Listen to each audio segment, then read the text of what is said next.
যত্ন সহকারে গাড়ির ভাল্ব ঠিক করা হয়, কারণ ভাল্বে যদি আপনার প্রবলেম থাকে তাহলে গাড়ি স্টার্টে প্রবলেম আসবে। তাই ভাল্বটা লাগার আগে এইভাবে ভালো করে ঘুষে লাগাবেন, কারণ ফিনিশিং যত ভালো হবে তত ভাল্বটা ঠিক থাকবে। আর যদি ভাল্ব লিক করে তাহলে কিন্তু গাড়ির প্রবলেম আসবে স্টার্টে, কারণ আপনি স্টার্ট করতে পারবেন না। ভাল্ব লিক করলে স্টার্ট করা অসম্ভব হয়ে যায়। তাই আপনাকে বলবো যে গাড়ির যেখানেই আপনি কাজ করান একটু বসে থেকে মিস্ত্রিকে বলবেন ভালো করে ঘুষে কাজটা করে দিবে।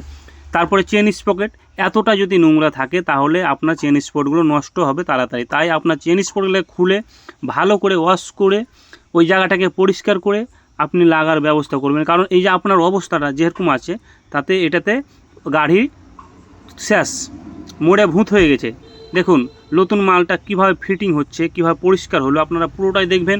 অবশ্যই ভিডিওটাকে শেয়ার করবেন এবং এইসব শিক্ষাগুলো থাকলে নিজেই করতে পারবেন। শুধু একটা গুঁঠির প্রয়োজনে, একটা গুঁঠি থাকলে আপনি নিজেই আপনার চেনটাকে পরিষ্কার করতে পারেন। যদি আপনি চেনটা আপনার পরিষ্কার করতে পারেন তাহলে কিন্তু চেনটার লংজিভিটিটা বেশি হয়ে যাবে। তাই বলবো আপনি যেহেতু গাড়ি ইউজ করছেন অবশ্যই একটা দুটো রেঞ্জ রাখবেন, চেনগুলো পরিষ্কার রাখবেন, তাহলে কিন্তু ঠিক থাকবে। আর মিস্ত্রির কাছে গেলে নতুন চেন আপনাকে লাগিয়ে দিবে, পয়সা নিয়ে নিবে, কারণ ওরা তো আর ওয়াশটা আপনাকে বারবার করে দিবে না।